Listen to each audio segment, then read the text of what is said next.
Salam əziz vətəndaşlar, dəyərli dostlar, hörmətli xanımlar və bəylər, salam TikTok tamaşaçıları, bacı və qardaşlarım, xoş gördük sizi. Bugün 6 aprel 2025-ci ildir, 159.894 kişi olmuşuq. 160 bin olmağa elə bir şey qalmadı. Cəmisi 106 nəfərdə. 106 nəfərdə qoşulsa olacaq 160 bin.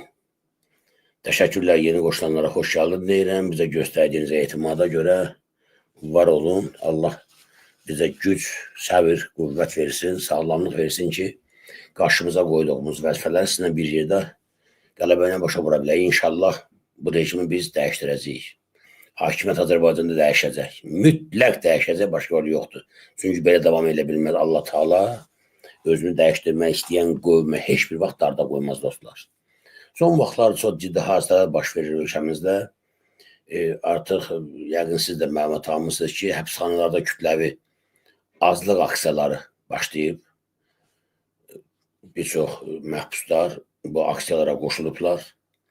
Bugün mövzumuz həm də bu barədə olacaq, qonaqlarımız olacaq, müxtəlif mövzuları danışacağıq. Eyni zamanda bir faciəli tarih haqqında da danışacağıq ki, Azərbaycanda bir iş adamı var idi.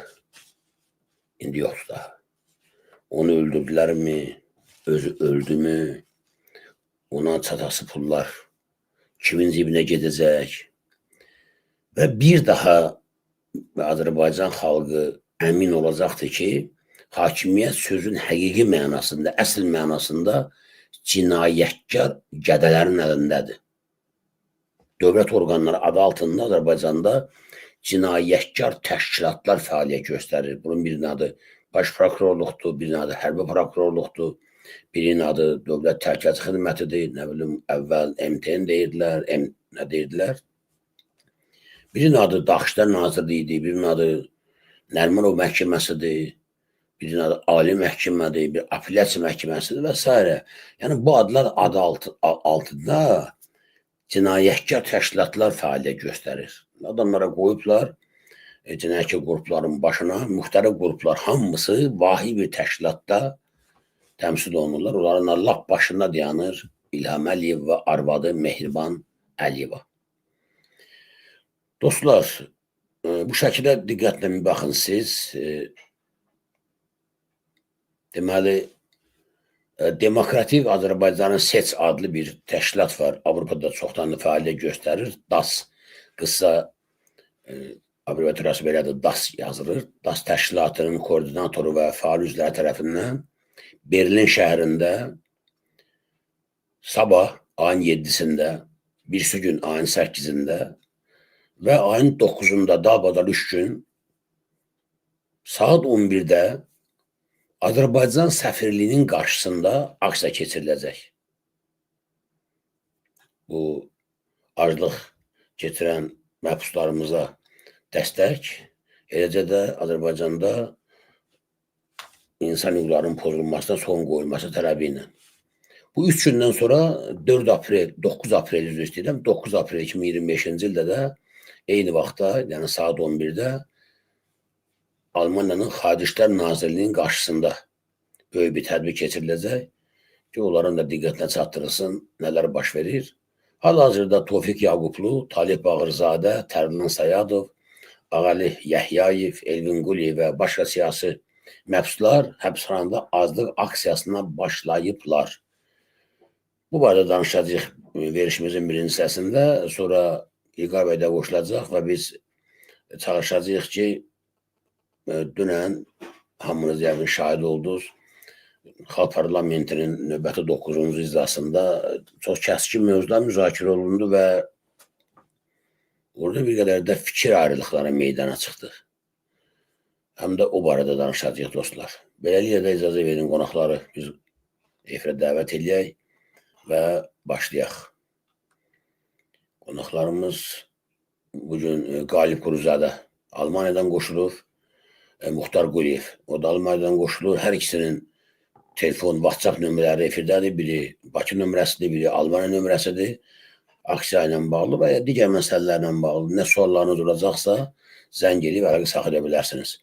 Buyurun söz sizdə. Birinci kim başlayacaq? Qalib bəy, Muxtar bəy. Buyurun. Qalib bəy. Söz verəyim də Qalib bəyə. Buyurun. Salam aleykum Qurban bəy. Aleykümselam. Sizi salamlayıram. Azərbaycan xalqını salamlayıram.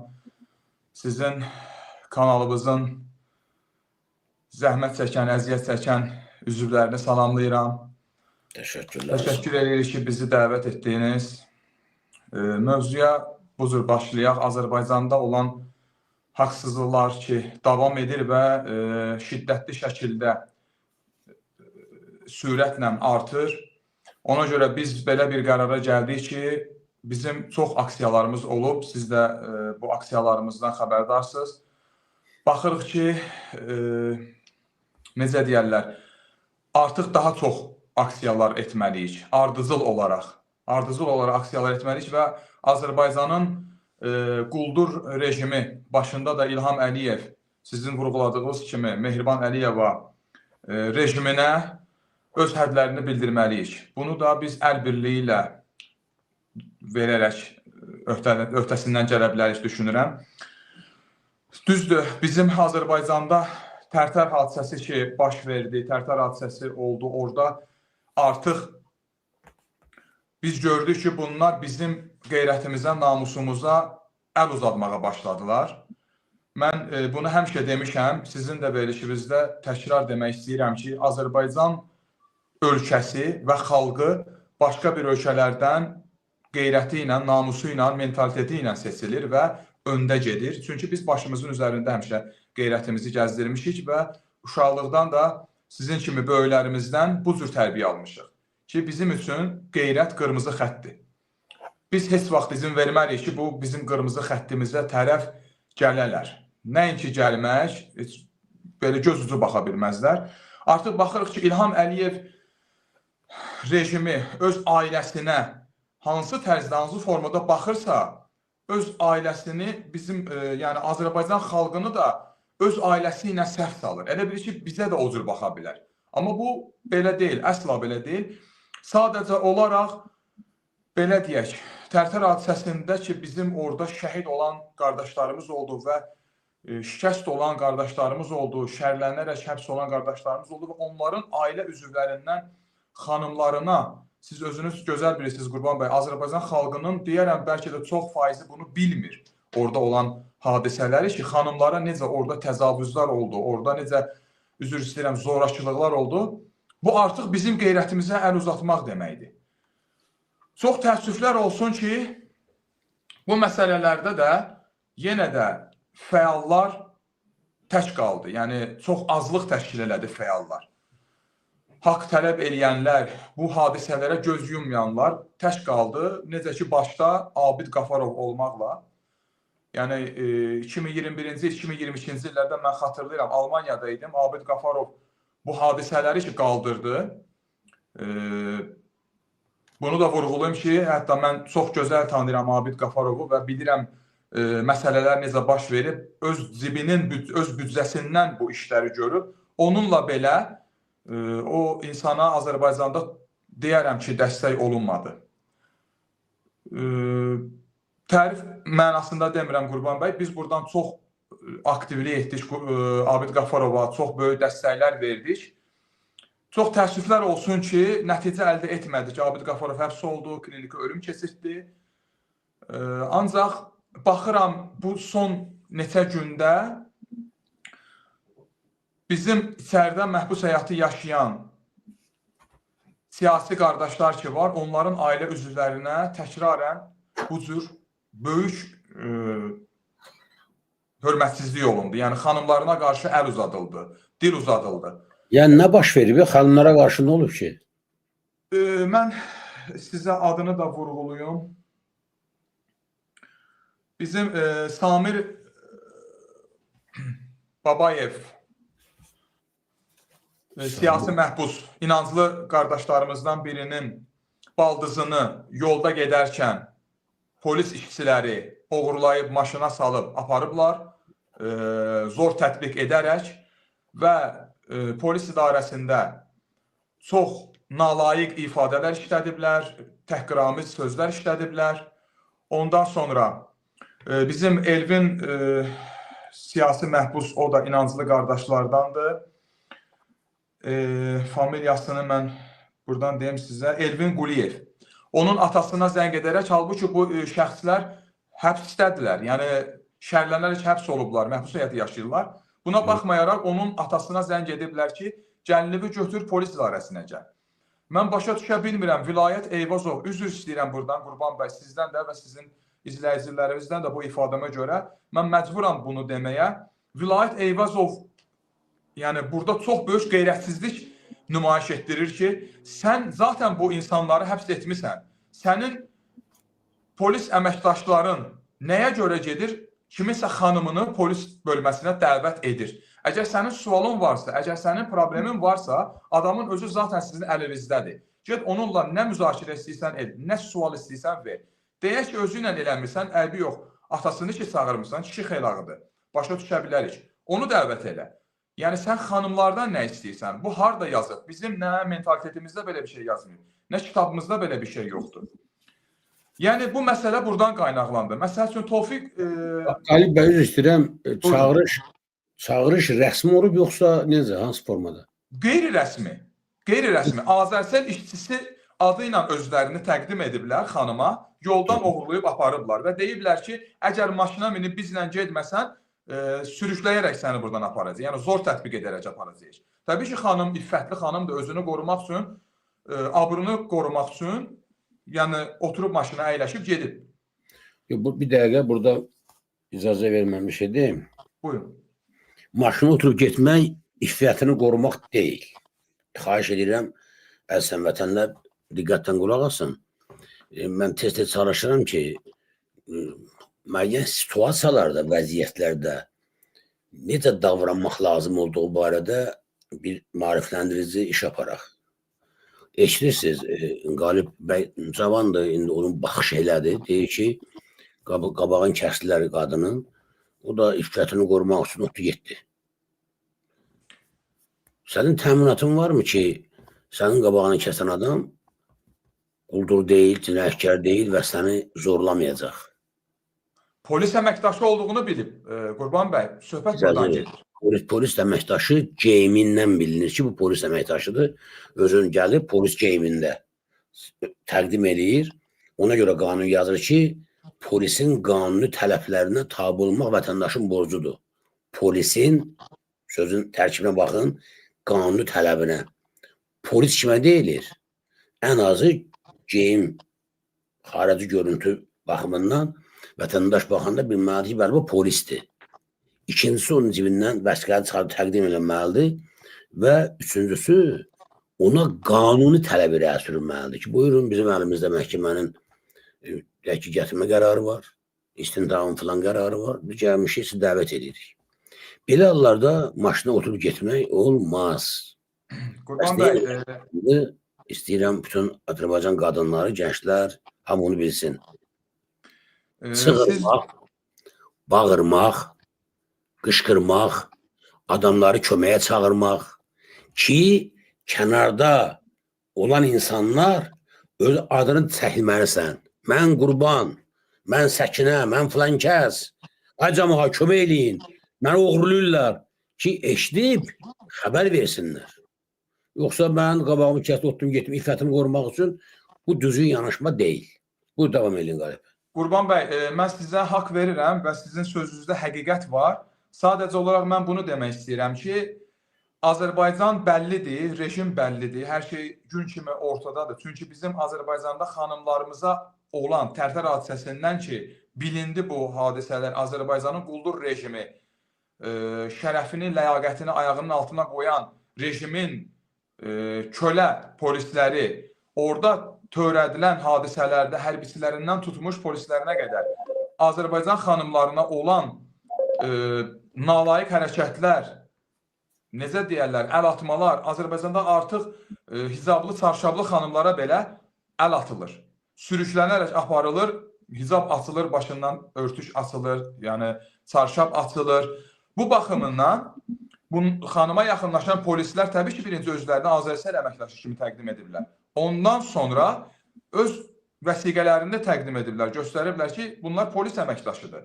Xanım zaten orada bizim dediyimiz kimi hərəkət etsə, çünki bu Azərbaycanda hər şey açıq, aydın ortadadır, görüntülər var, video kameralarda var ki, aksiyalarda, mitinqlərdə xanımlara necə böyük tərbiyəsizlik olunur. Polislər qarşısından sürüklənərək aparılır, baxmırlar, yaşlıdır, cavandır, qocadır. Məsəl üçün, keçən dəfə spetnaz yəni bizim yaşlı anamızın gözünə qaz balon fıskırtdı. Halbuki o xanım anamız neynirdi orada? Heç bir şey.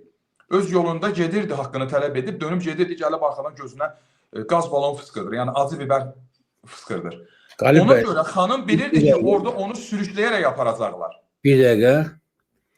Aparandan sonra başında oynatacaqlar, hələ bilmirsən, düzdürmü? Təbii ki, əlbəttə ki. Ona görə də beynəlxalq təşkilatların təlimatları var. Belə situasiyalarda özünü necə aparmalı? Məsələn, həbsxanada sana işgəncə verirlər. Neynəməlisən?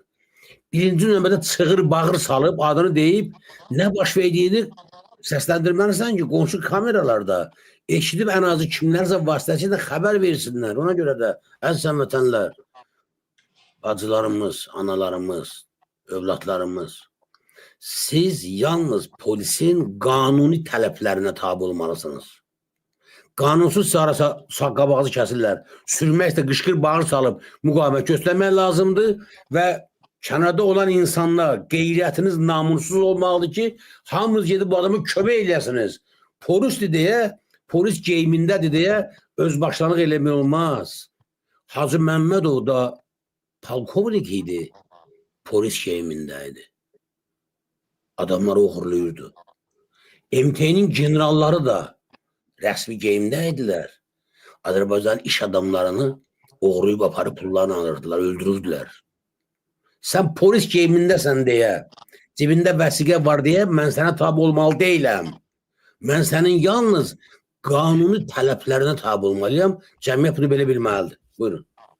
Təbii ki, siz tamamilə haqlısınız. Biz də elə bunun tələbindəyik. Bunun üçün mübarizə aparırıq, aksiyalar keçiririk ki, Azərbaycanda diktatura yox, qanuni səviyyədə. Siz ki, hüquqşünassınız, tam nöqtələrə, necə deyərlər, vurursunuz sözləri. Polis gəlir, yaxınlaşır, evə girir, icazəsiz, məhkəmənin qərarı olmadan. Gəlir, insanları çağırır, maşına salır, zor tətbiq edərək aparır.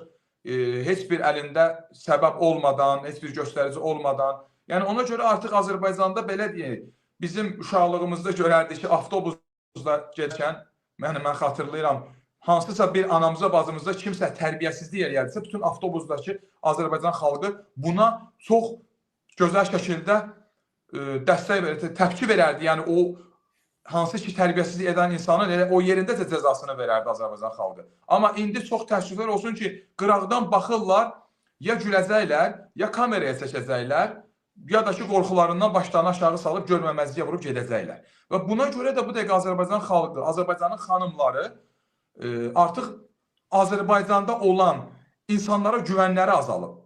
Güvənsizlik baş verir. Orada adını qışqırıb, haray eləsə də, nə bilim, kimlərisə köməyə çağırsa da bilir ki, heç kim gedməyəcək.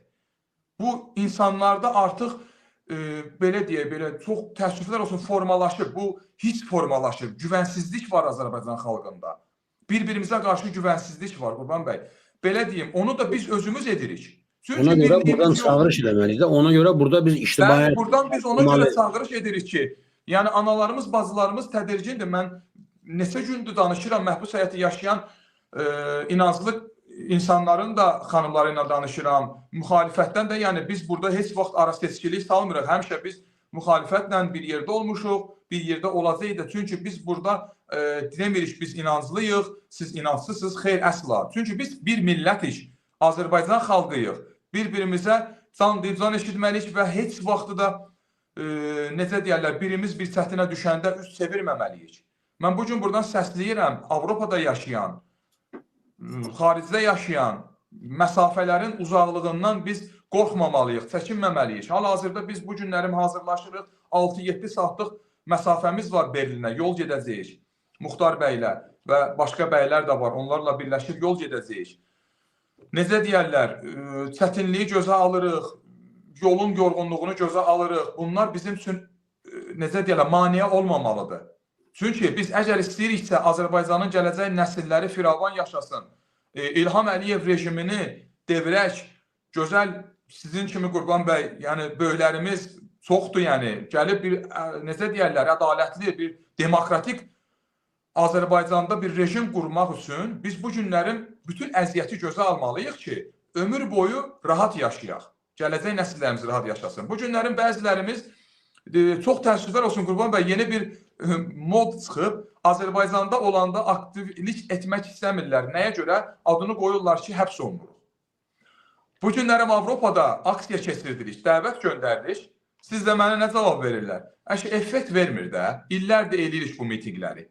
Deyirəm ki, bu dünən effekt vermədi, bu gün effekt vermədi, sabah effekt vermədi, heç vaxt verməyəcəyi anlamına gəlmir. Bir zaman effekt verəcək. Ona göre değil o Galip Bey. Ona göre değil o. O adamlar hakiki muhalif ve zat değiller. Onların ekseriyyətini hakimiyyət, müxalifət adını agent kimi yerləşdirib Avropaya. O adamlardan ehtiyatlı olun. O da doğrudur. Bəli, o cürələr də çoxdur. Sadəcə olaraq belə deyək də, hərə özünə haqq qazandırmaq üçün, bu yoldan çəkilmək üçün min bir bəhanə gətirir. Özünə sərf eləyəcək bəhanələr gətirir. Mən də buradan çox xahiş edirəm. Biz bugün 3 nəfər də olsaq, 2 nəfər də qalsaq, 1 nəfər də qalsaq, biz bu mübarizəni davam etdirəcəyik. Və ardıcıl olaraq mitinqlərimizi, aksiyalarımızı durmadan keçirdəcəyik. Biz 3 gün Berlində Azərbaycan səfirliyinin qarşısında 7-si, 8-si, 9-u siz də vurğuladınız, aksiyalarımız olacaq və 9-cu günü Azərbaycan səfirliyinin qarşısında sonuncu aksiyamızdan sonra Xarici İşlər Nazirliyinin qarşısına keçid edəcəyik. Orada da aksiyamızı davam etdirəcəyik. Oradan geri gəldikdən sonra ayın 11-i, 12-si, 13-ü, 14-ü, 15-i bu ərəfələrdə də Bon şəhərində bu Bundestagın qarşısında da biz yatılı aksiya keçirmək fikrindəyik və keçirdəcəyik inşallah yatılı. Yəni çadırlar qurub orada biz öz etirazımızı bildirəcəyik. Ta ki, necə deyərlər, İlham Əliyev rejimini devrənə qədər, hədəfimizə çatana qədər. Sadəcə olaraq bunu da mən bildirmək istəyirəm. Tofiq Yaqublu da necə deyərlər, başda olmaqla artıq insanın səhhətində çox geriləmə var, çəkisində azalma var, ürəyində problemlər çıxır, yəni beynində problemlər əmələ gəlir və bildirir ki, ölümə qədər mən aksiyanı dayandıran deyiləm, azlıq aksiyasına davam edəcəm. Və ondan əlavə 100-ə artıq Azərbaycanda 100 insan nə deməkdir? Bu az bir say deyil. Azlıq aksiyasına başlayanlar var və bunlardan əlimdə olan 16 nəfər, 14 nəfərin adıdır. Onları istəsəz mən buradan da səsləndirə bilərəm, istəsəz sizə də mən adları, familiyaları göndərə bilərəm. Yəni biz bu yəni necə deyirlər, zarafat bir şey deyil. İnsan azlıq keçirdir, həbsdə ola-ola. Mübarizəsini aparıb azadlığından məhrum olub, hətta həbsdə ola-ola yenə də mübarizəsinə davam edir. Bu mənim üçün, şəxsən mən öz adımdan danışıram ki, utanc vericidir. Mənə görə mən özümdən utanıram ki, onlar 4 divar arxasından belə zalım rejimə meydan oxuyurlar. Yəni mübarizəyə davamdır. Amma biz azadlıqda ola-ola hər şeyimiz rahat, yeməyimiz, içməyimiz rahat, gəzməyimiz rahat, yaşayışımız rahat, bizi tutan yox, kəsən yox, asan yox. Amma bununla belə aksiyalarda çoxumuz təəssüflər olsun ki, iştirak etmirik, bəhanələr gətiririk. Bəziləri maddi sıxıntıları var deyə həqiqətən gələ bilmirlər Qurban bəy. Kamplarda olanlar var, kampdan təzə çıxanlar var ki, yeni Almaniyaya köç eləyiblər, yəni necə deyərlər, işləmirlər, oturumları yoxdur. Maddi sıxıntıları var. Onlara heç olmasa gəlməyənlər, burada köhnə yaşayanlar, maddi problemləri olmayanlardan dəstək istəyirik ki, heç olmasa onlar qatara bilet alıb gələ bilsinlər, yolda özlərinə yemək içmək ala bilsinlər. Nə o cür bizə dəstək olmurlar, nə də bu cür dəstək olmurlar. Almaniyada 10 minlərlə Azərbaycanlı yaşayır. Onların da 90% siyasi məhbus güya da statusu alıb orada. Güya təlim olunurlar. Bəli. Əgər onlar bu aksiyada iştirak eləmirlərsə, o deməkdir ki, onların təqdim etdiyi sənədlər saxtadır və onlar siyasi məhbusda deyirlər. Daha doğrusu siyasi sığınacaq almaq Status şeyler əsaslar da yoxdur. Təəssüflər olsun Bunu şeylər. bilmək lazımdır. Mən burada müraciət edirəm Almaniyada yaşayan soydaşlarımıza, xüsusilə Azərfil Maliyyəsi üzvlərinə sizdən çox xahiş edirəm. Kimin imkanı və vaxtı var, mütləq sabah saat 11-də Berlində Azərbaycan səfirliyinin qarşısında olun. Ən azı yarım saat, bir saat tez gedin, əlaqə saxlayın. Qalib bəyin də, Muxtar bəyin də telefon nömrələri efidə qoyulubdur. Onlarla əlaqə saxlayıb, biri dəqiqləşdirə bilərsiniz. Əlavə hansı şüarlar, nələr istifadə olunacaq. Əvvəlcə danışa bilərsiniz amma ilə. Muxtar bəy, buyurun, söz sizdə. Salamlayıram sizi Qurban bəy və Azəfirədum ailəsini salamlayıram. Çox sağ olun, təşəkkür edirik dəstək verdiyiniz üçün. Qalib bəy müəyyən mövzulara toxundu. Mən buradan öz başıma gələn hadisələr və problemləri dilə gətirmək istəyirəm. Deməli, mövzu necədir? Müxalifət partiyasının içində, üzr istəyirəm, biraz haşiyədən kənara çıxacam. Müəyyən xüsumətlər var və ya bir-birinə qarşı agresiya var, bir-birlərinin sözləri boğazından keçmir, bir-birlərinə düşmən kəsiliblər. Və TikTok şəbəkəsində Söhbət kimlərdən gedir? Müəyyən müxalifət partiyalarının içində olan şəxslər və ya fərdi müxalifətlərdən gedir. Yəni, ümumən AXCP olsun, Milli Şura olsun və yaxud heç bir partiyaya üzv olmayan şəxslər olsun ki, bunlar bir-birlərinə qarşı çox böyük agresiya, üzr istəyirəm, söyüş və təhqirlərə davam edirlər. Rejim qavşararda bir-biri söylürlər, elə mi? Bəli, mən baxıram, valla gülünç gəlir. İlham Əliyev qalıb kənarda, bu buradan AXCP ilə dalaşır, bu buradan Milli Şura ilə dalaşır, oradan misal üçün Muxtarla dalaşır, Qurban bəylə dalaşır. Yəni, İlham Əliyev qalıb kənarda bir-birlərini qırmağa davam edirlər. İlham Əliyev də baxır, sevinir ki, nə gözəl. Düşmənlərim bir-birlərini qırırlar, mən də qələbə çalıram. Bu günlərimdə qardaşlarımız içəridə aclıq aksiyası keçirərək öz həyatlarına son verirlər. Yəni, o müxalifət partiyasının içində olan bəzi insanlar məni irad tutur ki, yox, siz müxalifətçiləri sevmirsiniz, onlara dəstək vermirsiniz. Mən yenə sizin efir vasitəsilə səslənirəm. Mən Almaniyada və ya efirlərdə nə qədər ki, mitinqlərdə, aksiyalarda olmuşamsa, o aksiyalarda Rıza Səfərsay olsun, Tofiq bəy Yaqublu olsun, bir şəkili bu əlimdə olub, bir şəkili bu əlimdə olub. Yəni, mən heç bir dindardan onu ayırt etməmişəm. Və bu gün də bizim keçirdiyimiz miting şəxsən dindarlar üçün deyil. Azərbaycanda dəmir adam kimi tanınan Tofiq bəy üçündür ki, uzun illərdir Azərbaycanda can qoyub. Dəfələrlə işgəncələrə məruz qalıb, yenə də o öz qüdrətini, öz dəmirliyini qoruyaraq zindanda bu günləri aclıq aksiyası edir ki, mən burada 10 il yaşayıb yaşayamayacağımı İlham Əliyev vəd verə bilməz. Zaten məni burada salmağa səbəbi məni burada öldürtməkdir.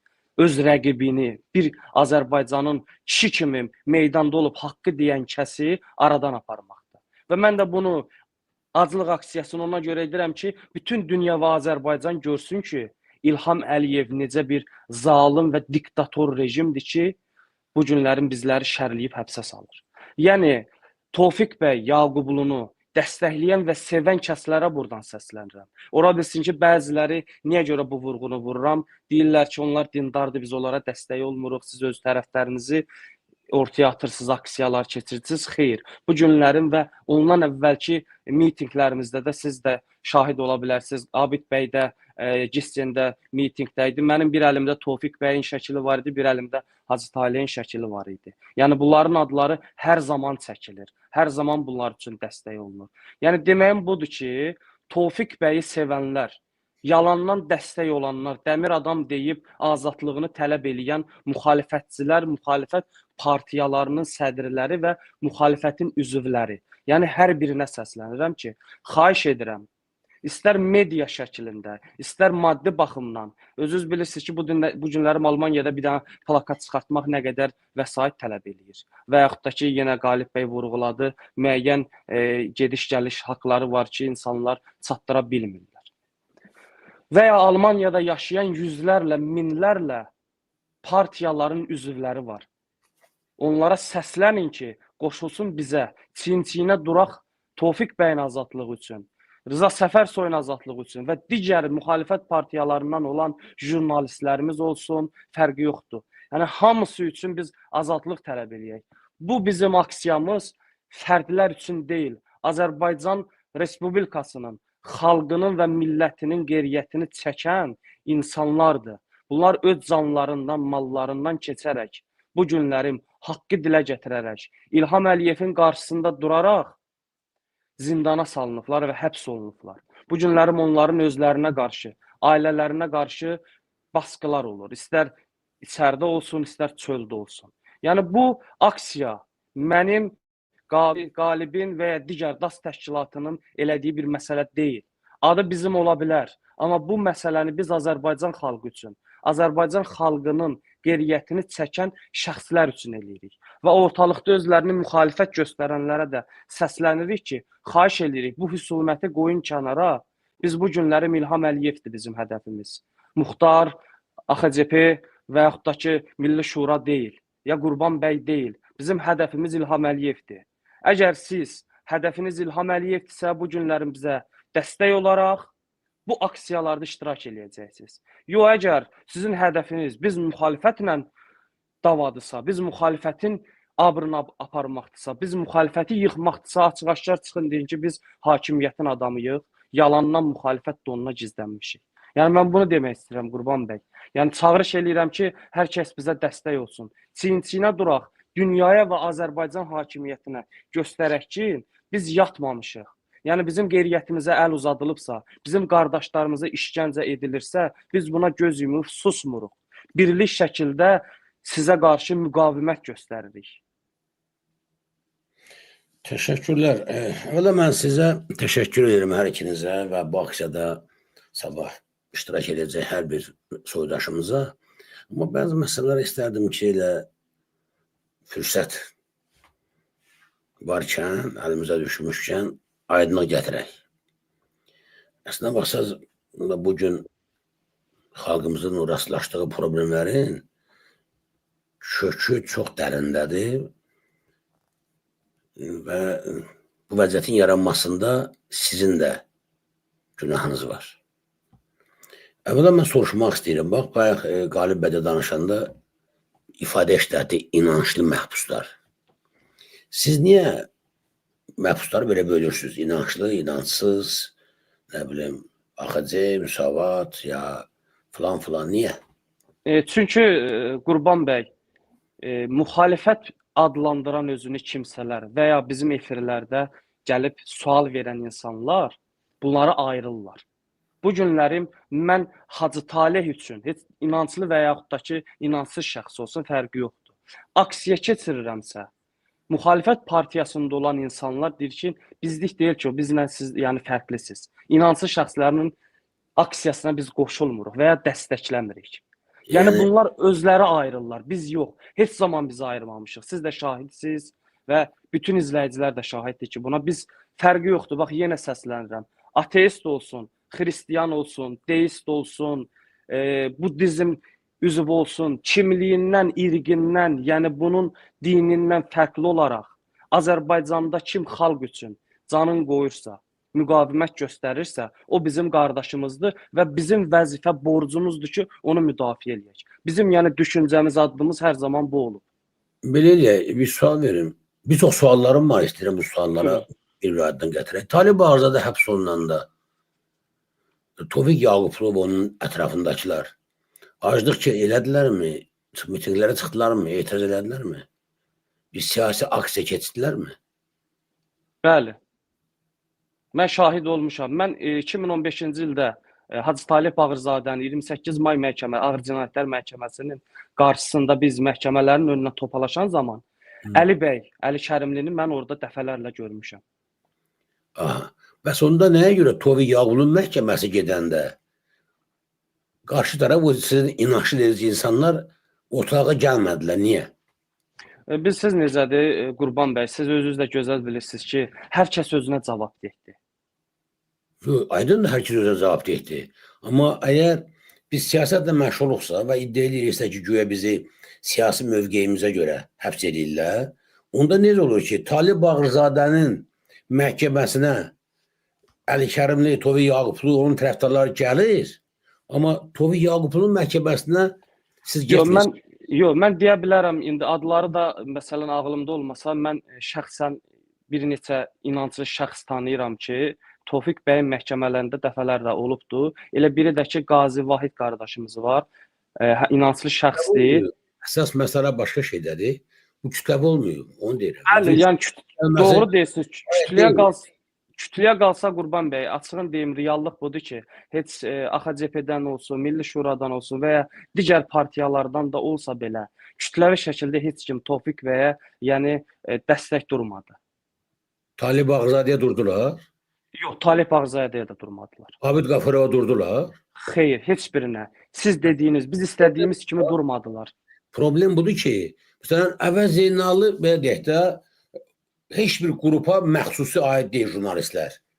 Lazım gələndə o inanç dediyiniz, nə bilim, inançlı dediyiniz hamını müdafiə edib, məntiqlə Əvəz Zeynalının məhkəməsində mindən, 10 minlərlə insan olmalıydı. Bütün küsələr parkla dolmalıydı adamlarla. Yoxdur, niyə? Bəli. Təəssüf ki, siz şəxsən mən sizdən soruşuram. Sizin öz tərəfdarlarınıza o vaxtı zəng gelib dedinizmi, soruşdunuzmu? Adamlar, niyə oturmuşsunuz, niyə getmirsiniz? Niyə gelib sakitdə durun, niyə gedirsiniz məhkəmə binasının qabağında durun? Dedinizmi? Qurban bəy, biz inanın ki, efirlər vasitəsilə, mən neçə ildə Almaniyada yaşayıram, Qalib bəy də həmçinin. Efirlər vasitəsilə hər zaman səslənmişik. Bütün fərqi yoxdur. Yəni irqindən, dinindən asılı olmayaraq. Siyasi həbs olunanların məhkəmələrində iştirak edilməsi ilə bağlı dəfələrlə səslənmişik. Yəni amma buna sizin səsinizə səs verməyiblər. Səsimizə səs verən az bir qism insan oldu. Tək-tək. Nə demək istəyirəm? Sizin səsinizə səs verməyənlər sabah həbs olunanda onların da səsinə səs verən olmayacaq. Çox doğru vurğulayırsınız. Bunu demişik, dilə gətiririk, bəli. Bu söhbətdən istifadə edib başqalarına mesaj vermək istəyirəm xalqımıza ki, Bəli. necə davranmaq lazımdır. Bayaqları Abid bəy də Salam Abidə qoşulubdur. Bayaq Qalib bəy söhbətə başlayanda namusdan, qiriyyətdən, qırmızı xətdən danışdı. Əvvəla istəyirəm bilərsiniz, Qalib bəy, siz də bilin, xalqımız da bilsin ki, sizin namus və qeyrət və başqa haqlarla bağlı dediyiniz fikirlərin əsası yoxdur. Bir şey bilərsiniz, namus, qeyrət bütün haqlar üçün eynidir. Dünyanın heç bir yerində adamlar namusunu çöratmayıblar. Nə İngilisi olsun, nə Alman olsun, nə Fransız olsun. Əksindən mən sizə bir şey deyim. Mən bəzi hallarda müşahidə edirəm ki, ailə bağları bu İngiltərədə daha güclüdür ki Azərbaycanda. Azərbaycanda adamın qardaşı tuturlar. O birisi qardaşı deputatlıq eləyir. Şiri çatıb, etiraz eləyib, mandatından imtina eləmir. Burada elə şey yoxdur. Burada dostlara görə çıxıb küsəyə başlayır, hökumətin əleyhinə danışmağa ki, mənə öldüyünü hiss eləyin. Ona görə də əvvəla istəyirəm ki, qeyrət, namus haqqında, başqa haqlar haqqında yanlış fikir formalaşmasın ki, güya bir dənə qeyrətli bizim gidiyor elə şey yoxdur. İkincisi, Qalib bəy dedi ki, artıq bizim qadınlarımıza əl atırlar, sataşırlar, yoldan aparırlar. Qalib bəy, Gözəl Bayramovanı tanıyırdın sən?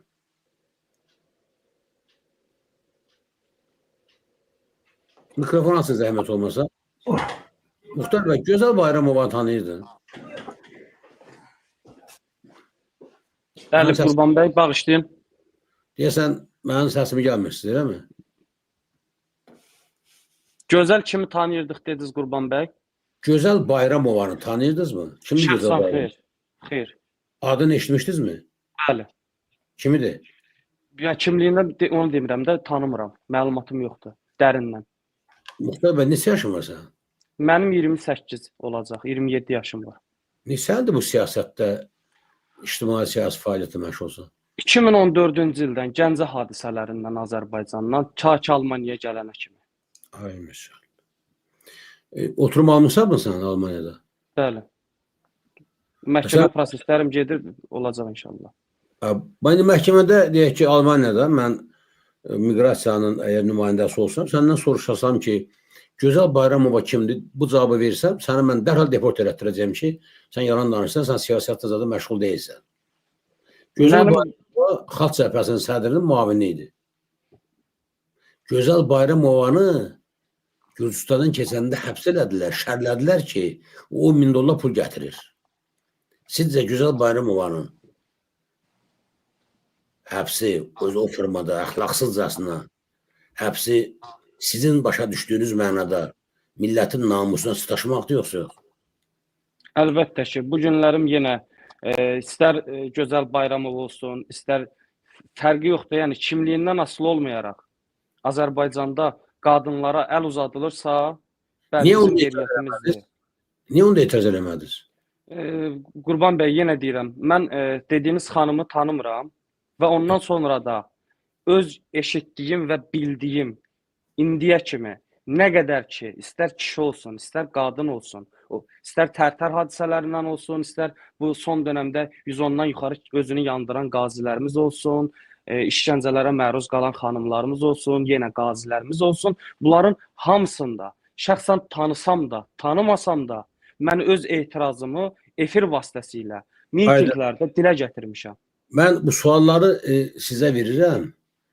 Bu söhbət sizdən vasitə bəhanəsizsə, mən cəmiyyətə istəyirəm burada mesaj verirəm. İndi o barədə öz fikrini deyəcəkdir. Siz sadəcə olaraq bəhanəsiz bir vasitə kimi bu söhbətimizdən istifadə eləməli. Teymur bəy də xoş gördü, Teymur bəy də qoşulubdur. Bu çox ciddi mövzulardır. Siz Leyla Yunus tanıyırsınızmı? Bəli, tanıyırıq. Leyla Yunus'u həbsədədilər, qanunsuz şərlədilər və kişi polisinin nəzarəti altında tualetə oturtdular. Bunu bilirsiniz yoxsa yox? Bəli. Niyə onu da etiraz eləmədiniz? Etmişik. Çıxdınız mı küçələrə? Bəli. Mütləq şəkildə. Yəni, yenə deyirəm, Qurban bəy, bizə indiyə kimi nə qədər ki məlumat çatıb, kimlərin vasitəsilə fərqi yoxdur. Eşitdiyimiz hər bir şeyi. Hə, yox deyil, əsas odur. Sizdən başqa Avropada fəaliyyət göstərən daha kimlər çıxdı? Bu dediyim məsələ Gözəl Bayramlı ilə bağlı, Leyla Yunusla bağlı. Kimlər çıxdı tədbirlərə? Sizdən Vallahi, başqa. yəni, ad saya bilmərəm belə konkret olaraq. Amma aksiyalarımıza qoşulan, bəli, şəxslər çoxdur. Əksinə, o qədər azdır ki, o yadda belə qalmayıb. Çox olsaydı, onlardan sonra başqa həbslər, başqa həyasızlıqlar olmazdı. Hakimiyyət çəkinərdi. Düzdürmü? İstəyirəm, Qurban bəy, çox deyəndə artıq mən o qədər tək qalmışam ki, Qalib bəy, mən 5 nəfəri mən çox görürəm. Və görürsən, amma elə olmamalı, 10 minlərlə adam qalxmalıdır, 10 minlərlə. Almaniyada 10 minlərlə Azərbaycanlı yaşayır. Özlər statlarla güya siyasətlə məşğuldurlar. Məsələn, Eurovision məsələsində küçəyə çıxdınızmı? Tovuz məsələsində küçəyə çıxdınızmı? Gəncə məsələsində küçəyə çıxdınızmı? Bəs Tərtər məsələsində necə? Tərtərdə minlərlə əskər və zabitimizin başına oynaşdılar. Burada bayaq Qalib bəy də danışanda qeyd elədi. Orada ananı, oğlunun əziz həmvətənlər başına sidiyə getməyə məcbur elədilər. Oğlu atanın başına sidiyə getməyə məcbur elədilər. Biabırçılıqları oldu. Gəlini qaynatan gözün qabağında zorlayıblar ki, sənin oğlun, sənin ərin vətən xainidir. Sonra ailələr dağıldı, ailəm qarışdı, intihar edən qadınlar bugünə qədər bu faktların çoxu xəbəriniz yoxdur, araşdırılmayıbdır. Bunu yalnız bir dərə deyib yaxalarıblar ki, bağlı qalsın bu şeylər. Çünki inam yoxdur dövlətdə, hakimiyyətə inam yoxdur. Düzgün araşdırılacaqlar. Və yaxud da özümlə bağlı bir şey deyəcəyim. 5 sentyabr 2020-ci ildə mənim evimi vəhşicəsinə dağıtdılar. Dünyanın gözü qabağında azərbaycanlı nəvələrimi, qızlarımı evlərindən çıxardıb atdılar. Onda niyə etiraz eləmədiniz? Bəyəm o adi bir hadisədir ki, günün günorta vaxtı sən siyasi rəqibin atasına görə onun övladlarının evi eşini dağıt, körpə uşaqları at küçələrə vəhşicəsinə dağıt ki, binanı. Onda nə tədbir keçirdiniz Avropada siz? Neynədir? Nə reaksiya verdiniz? O ildə Qurban bəy, Avropada deyildim və bizim də elə bədbəxtçiliyimiz bundan ibarətdir ki, hər şeyi sadə bilərək məsələləri bu qədər böyütmüşük. O qədər məsələlərdə, mövzularda susmuşuq. Artıq bizim üçün böyük heç nə yoxdur. Azərbaycan xalqı üçün böyük heç nə yoxdur. Hər şeyi adi baxır, üzün çöndərib keçir. Bu bizim bədbəxtçiliyimizdir. Təşəkkürlər Muxtar bəy. Burada mən sualı verəndə şəxsən sənə demirəm ki, sən nə çıxmamısan küçəyə. Mən sənin bu dəqiqə və Qalibin simasında Avropada fəaliyyət göstərən, özünü siyasətçi kimi xısırlayan həm xalqa, həm olduğu dövlətlərdə Xarici İşlər Nazirliyinə, miqrasiya idarələrinə oturum alan Azərbaycan xalqının adından həqiqi müxalifətçilərin, həqiqi siyasətçilərin hesabına gedib orada oturmayıb kef çəkənlərdən mən danışıram ki, mesela onlar niyə reaksiya vermədilər? Onlar gözü kör görmürdülər ki, Qurban Məmmədov evini dağıdırlar. Qurbana görə siyasət mövqeyinə görə onun qızının, nəvələrinin evindən qovurlar. Təqib edirlər. Niyə başa etiraz yoxdur? Niyə bir daha reaksiya yoxdur? Məsələ burasındadır. Ona görə də mən sizdən bircə xahişim var. Bundan sonra inançlı məhbus sözünü dilinizdən gətirməyin.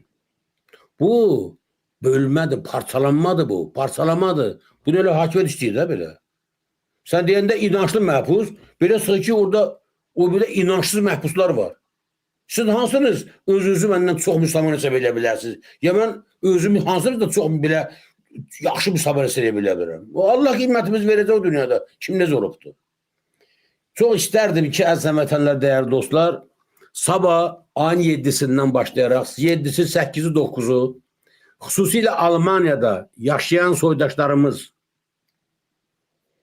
Avropadakılar, kimin vaxtı və imkanı var, mütləq bu aksiyalarda iştirak eləmək lazımdır və bu aksiyaları o qədər kütləvi eləmək lazımdır ki, o beynəlxalq təşkilatların diqqətini cəlb edəsin.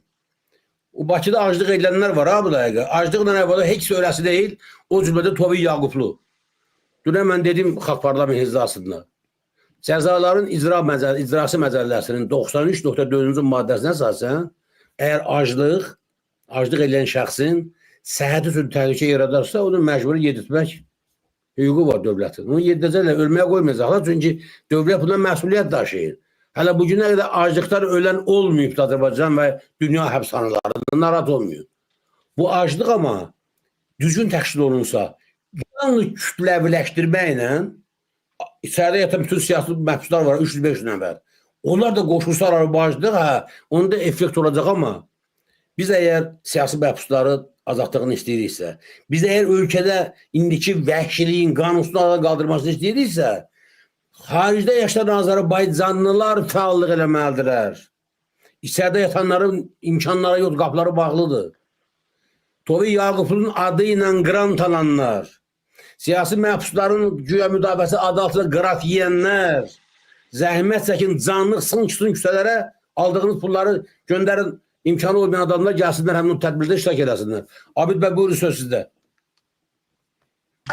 Təşəkkür ederim Qurban bəy, salamlayıram sizi. Dəyərli qonaqları Qalib bəy, Muxtar bəy və Teymur bəy salamlayıram. Əlbəttə ki, hər bir efilin zinəti olan Azərfilm TV izləyicilərində salamlayıram. Həqiqətən birincindən başlayın ki, var onu. Yaddan çıxmışdı. Efiri bəyəni paylaşmaq yaddan çıxmasın əziz izləyicilər. Özünüz görürsünüz ki, getdikcə Azərbaycanda zülm var, deyirlər ki, ərşə çatır, dirənir, artıq ərşi deşmək üzrədir.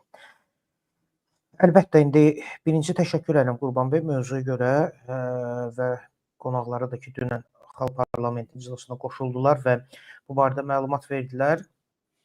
Əlbəttə ki, bu bir daha göstəricidir ki, Azərbaycan Xalq Parlamenti xalqın parlamentidir. Yəni, biz istənilən addım atanda çalışmalıyıq ki, özümüzü Azərbaycan xalqına baxıq, düzləndirək və Azərbaycan xalqının problemlərini işıqlandıraq.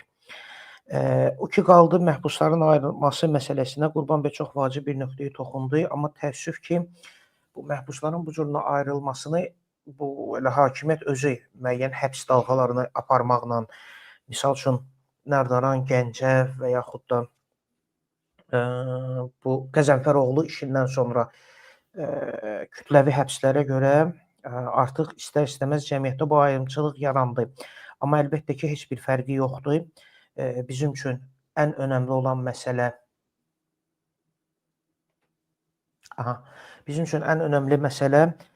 vətəndaş faktorudur və Azərbaycan vətəndaşları ki, Azərbaycan dövlətinin sahibidir. Dövlət olaraq xidmət eləməlidir, qorumalıdır, amma əksində görürük ki, dövlət onları şərləyib, həbs eləyir və onlara divan tutur.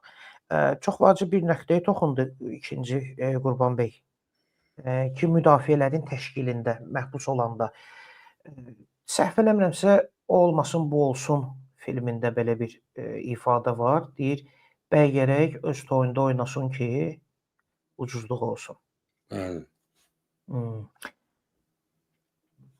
Qurban bəy, mən düşünürəm ki, mütləq şəkildə əvvəlcə həmin həbs olunan şəxs hansı təşkilatın üzvüdürsə, onlar bu işi təşkil eləməlidirlər. Onlar qabağa düşməlidirlər. Tam doğru. Baxın, İlham Aslanoglu şərlənərək həbs olunanda düzdür, çox vaxt dostlar deyirlər ki, təkrar misallar çəkirsən, neyniyək? Axı bir portfel misalımız yoxdur bizim çantamızda. 3-4 dənə misalımız var, ona görə təkrar eyni misallara müraciət edəcək. İlham Aslanoglu şərlənib həbs olunanda, əgər Tərtər zərər çəkmişlərə önə çıxmasaydı, Azəfreedom kanalı və ailəsi onun müdafiəsi üçün heç bir səy göstərməsəydi, çağırışlar. Çünki aksiyalar biz bilirik ki, bu sadəcə çağırış elədik, elan verdik, ay cəmaət filan günü filan yerdə aksiyada. Gəlin, bu belə işləmir.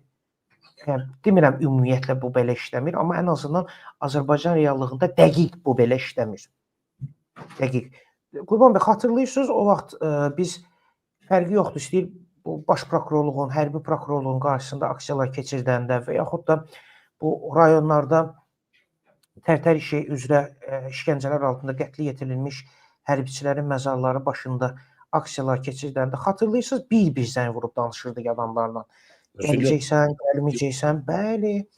Bu aksiyalar Azərbaycan reallığında bu cür işləyir. Hətta mən deyərdim ki, 10 nəfərlə danışıb razılıq alanda ki, bəli, gəlib iştirak edəcək.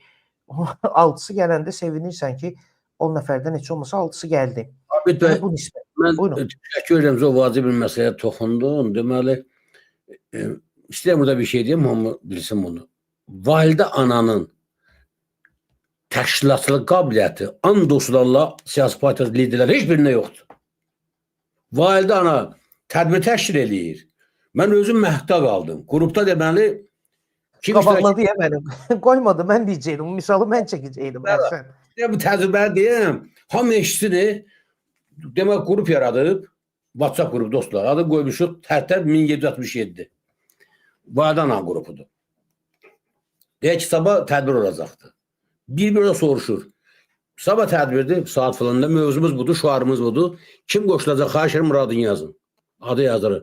Mənim şəxsimə yazın, dəqiq. Gələcəksə, gəlməyəcəksən. Başda hesablamağa 3, 5, 10, 15, 20 nəfər. Kimin gəlmək üçün yol xərci lazımdır? Bir deyir, mən validana bir başqasına zəng edir ki, yazır orada filan kəs. 30 manat onun yolu sənin boyundadır. Sən işləyirsən, qazanırsan, zəhmətsə onu ödə. O deyir, başda validana. Dəqiq siyah çıxarılır ki, sabah tədbirdə 13 nəfər, 7 nəfər, 20 nəfər iştirak edəcək. Kişilər, Azərbaycanda 30 illik siyasətdə məşğul olan adamlar ona görə indiki duruma düşüblər ki, bunu açıq demək lazımdır. Hakimiyyətə lazım olanda ki, xarici dövlətlərə görsəsinlər ki, demokratiya var, mitinqə çıxırlar, yalana son, talana son, şuar qaldırırlar, amma bir dərə istifa demək obatdır bunadan. Vəssalam, nə danışsan danış. Ona görə təcrübə yoxdur, Abid bəy. Bunu izah etmək lazımdır ki, örgənsin. Buyurun.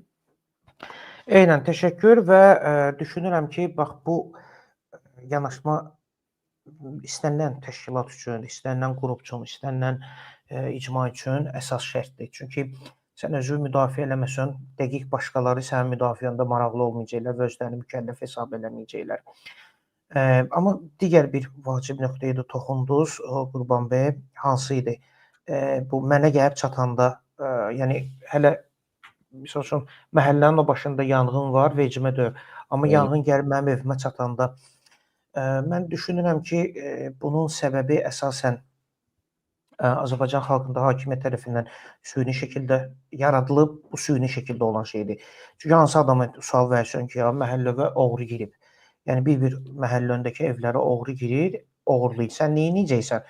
Deyəcək, əlbəttə mən evimi qıfıllayacağam. Niyə görə və nə cür hakimiyyət bu cür süni şəkildə yaradıb? Azərbaycan xalqı bu dəqiqə öz dövlətinə etibar eləmir və əksinə dövləti özü üçün ən böyük təhlükə mənbəyi görür. Bu dəhşətdir. Valla dilimdə deyirəm belə rahat. Amma əslində bu dəhşətdir. Dəhşət adamın əti ayrılır sümükdən ki, belə şey olmaz. Azərbaycan xalqı dövləti özü üçün təhlükə və ölüm mənbəyi kimi görür. Bir də sual verirəm. Dəfələrlə olub bu sualı təkrarlamışam. Bir də istəyirəm Əziz izləyicilər, zəhmət olmasa yazı pəncərəsində yaz. Səni hər hansı bir səbəbdən zəng vurub polis bölməsinə dəvət eləsələr, sən ölüm qorxusu keçirdəcəksən yoxsa yox? Tez-tez bu ifadəni işlədirlər ki, Qurban bəy, Qarabağda erməninin üstünə qorxmadan gedən bu xalq indi gəlib polisin dubinkasının qarşısında qorxur filan beşməkan. Bunun əsl səbəbi dərin psixoloji səbəbləri var. Niyə?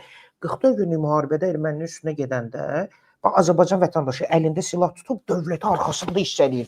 Dövlətin əli bunun çiynindədir. Əlbəttə şirə dönəcək bu adam. Əlbəttə əjdahaya dönəcək. Əlbəttə qəhrəmanlıq səlnaməsi yazacaq bu vətəndaş. Və onun da əlində, ermənin də əlində silah olduğuna görə o şuur altında və yaxud da elə həqiqətən də dərk edir ki, necə ki erməninin məni öldürmək ehtimalı var, mənim də onu öldürmək ehtimalı var və burada ehtimallar bərabərdir. Yəni şanslar 50-50-dir. Amma Bakı şəhərində etiraz eləmək üçün vətəndaş nə hiss eləyir? Dövləti arxasında, əlini çiynində yox, qarşısında görür. Özdə hansı formada? Dəbilqədə, qalxanda, dəyənəkdə, reisin güllə atan silahda, zəhərli qazda. Və şanslar da bərabərdə görür. Mən əliyalın çıxıram, mən əlimdə su içməyə plastik butulkalar olur. O ilə çıxanda polis onu təhlükə bəhanəsi eləyib, dəyənəklə vurub adamın başını yarır. Mənim əlimdə heç nə yoxdur, su butulkası da yoxdur, plastik. Amma qarşımdakının başdan ayağa yaraqlı, yasaqlı bir hazır əskərdir və mənim vətəndaş olaraq qanımı içməyə hazır olan bir əskər və yaxud da çavuş. Və burada bütün balanslar pozulduğuna görə düşünürəm ki, Azərbaycan xalqı süni şəkildə bu vəziyyətə salınıb. Və Allah eləməsin, Allah uzaq eləsin. Fərqi yoxdur. Rusiyadan, İrandan, İngiltərədən, Türkiyədən, Suriyadan, hər hardansa kimsə bu Azərbaycan xalqının əlinə silah verib, polislə o ehtimalı götürüb bərabərləşdirsə, valla and olsun Allaha qırğın olacaq. Mütləq olacaq. Və müsibət olacaq və qan bir var deyirlər ki, qan su yerinə axır. Valla yalan olacaq. Qan çay kimi axacaq. Valla bugün Azərbaycanda elə bir ailə, elə bir nəsil, elə bir bilməm adını nə qoyuruq, qəbilə deyək, tayfa qoyaq. Yoxdur ki, birbaşa polisin və yaxud da dolayısı yolla bu hakimiyyətin əlindən zülm görməsin. Özünüz görəcəksiniz ki, nəinki icra başçılarından, nəinki prokurorlardan, nəinki hakimlərdən, hətta polis sıravi fəhdlərindən belə qisas almağa çalışacaq insanlar. Bu xalq heç kim üçün keçməyəcək onu. Bir dənə şanslar bərabərləşsin. Şanslar ki, bərabərləşdi, özünüz görəcəksiniz nələr baş verəcək. Və düşünürəm ki, bunun üçün kifayət qədər uzaq da lazımdır. Elə yaxında, belə boylananda görürük. İraqda da görürük, Suriyada da görürük, Liviyada da görürük. Ona görə düşünürəm ki, bax bu gedişat üçün Qurban bəy, birincisi Allah özü kömək olmalıdır Azərbaycan xalqına. Amma Allah da bizə kömək olmaq üçün gələk əvvəlcə özümüzə kömək eləməyə çalışaq. Bugündən baxarım, sevinirəm ki, 2 gənc çıxıb efirə zülmə görə, heç fərqi yoxdur, birincisi, zülmün adı zülmdür, fərqi yoxdur, mənə elədilər, ya Qurban bəy elədilər, ya Qabil bəy, fərqi yoxdur, zülmün adı zülmdür. Zülm nədir? Kimiz haqqını əlindən alırsan və yaxud da kimisə layiq olmadığı yerə aparıb qoyursan. Misal üçün, layiq olmadığı halda Qurban Məmmədovu sən aparıb türməyə qoyursansa, bu zülmdür. Layiq olmadığı halda sən Əli Əsədov aparıb baş nazir qoyursansa, Mehriban Əliyevanı aparıb vitse-prezident qoyursansa, and olsun Allaha. Bu, Azərbaycan xalqına zülmdür. Zülmün buynuzu olmur, zülmün quyruğu olmur, zülmün qanadı olmur. Bugün ölkədə baş verən zülmə görə Tofiq Yağublu aclıq aksiyası eləyir. Söhbət Tofiq Yağublu təkcə özünü burada şəxsiləşdirmək lazımdır. Əziz izləyicilər. Ki, bugün gəldilər, buna zülm elədilər, bu oturdu aclıq aksiyasında. Yox, ki, Tofiq Yağubluya zülm olanda sənə ədalət olur, mənə ədalət olur. Yox, sənə də, mənə də zülm olur. Başlayıblar aclıq aksiyasına. Digər məhbuslar da başlayıblar aclıq aksiyasına. 2 gənc çıxıb meydana ki, biz istəyirik buna dəstək olayıq, etiraz aksiyası eləyək. Bizim də borcumuz dəstəkləməkdir.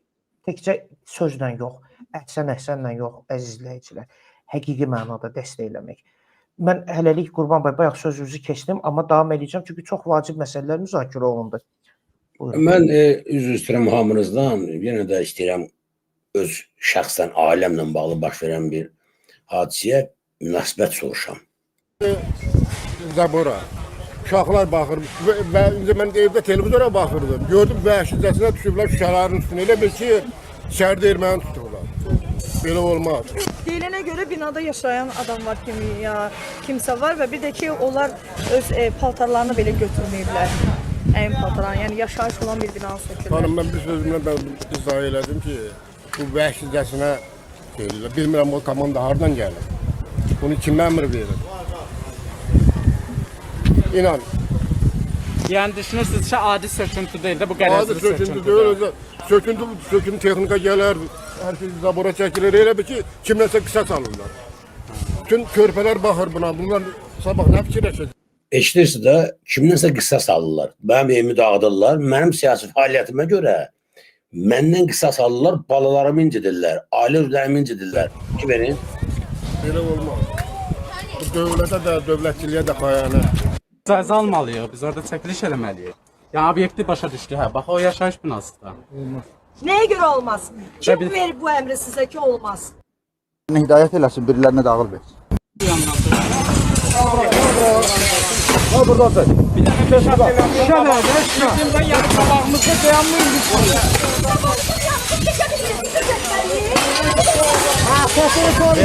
Bizə nə? Sizdə dəqiqə. Əl atma, əl eləmə. Sən də sözlər başa düşürəm mən sizi. Başa düşürəm. Görün neçə metr məsafə var. Mənəçini tərətməyin. Ailə uşaq predmet olmamalıdır. Təbii ki. Olmamalıdır. Bu, yəni hər kəs ailə. Baxın, Azərbaycanın iki məşhur jurnalisti, telekanalı Əvəz Zeynallah qapısını açdı, Zaur Qəriboğlu. Həmin gün gəldilər bizim evin yanından canlı veriliş verirlər. Baxın. Müxalifətə də aiddir, iqtidara da aiddir, tənqid edənlərə də aiddir. Mübarizə aparsan adamın özü ilə mübarizə aparır. Ailə, uşaq, həyat yoldaşı bunları gündəmə gətirmək, müzakirə eləmək. Baxın, Azərbaycanda vəziyyət budur. Adamın ailə uşağı təqib olunur. Mənim siyasi fəaliyyətimə görə mənim ailəm, qızlarım, nəvələrim təqib olunur. 2020-ci ilin 5 sentyabrında baş verib bu hadisə. Heç bir halda olmaz. Yol verilməzdi. Qətiyyən bu bizim ümumiyyətlə nə mentalitetimizə uyğun deyil, nə bizim yaşayış tərzimizə uyğun deyil. Baxın bu taksilər biri gəlib, indi ikincisi də gəlir və Qurban bəyin ailəsinə aparacaq. Bu kölgədə durar. Bəli. Onu gəlin çəkəyin. Hə, bu Qurban bəyin yazılı ofisi buraydı. Qurban Məmmədov. Hə, məsləhətxanası. Hə, bura Qurban bəyin ofisi idi. Mən gəlmişəm bir neçə dəfə. Çalxan Ömürcü. Maraqlıdır. Bu vaxta qədər bu şey də qalıb. Mən buradan. Bu da mənim böyüklüyüm. Bu sizin böyüklüyünüz. İcra və icraya tapşırıq verən Abidin Fərzəliyev. Sənə səslənirəm buradan. Sən və sənə tapşırıq verənlər burada və ya öbürsü tərəfdə mütləq cavab verəcəksiniz. Konstitusiyon hüququn tapdalanması nədir bunu görəcəksiniz. Buradan deyirəm. Hamısını da Allaha həvalə edirəm. Siz də gəlmişsiniz, təşəkkür edirəm işıqlandırdınız. Allah uğur versin, Allah uşaqları qorusun, mətin olun, möhkəm olun. Allah böyükdür. Amin. Amin. Təşəkkür edirəm. Sağ olun, sağ olun. Baxın dostlar, ekranda gördüyünüz o maşın taksilə dayanıblar. Onun yanında duran da mənim qızlarım və onların körpə uşaqlarıdır, mənim nəvələrimdir. Artıq o nəvələrim böyüyüblər. Bir universitetə daxil olubdur. Didərgindirlər. Əziz təmsilçilər, burada Baxın, o uşaq mənim nəvəmdir. Balaca qızımın uşağıdır, baxın.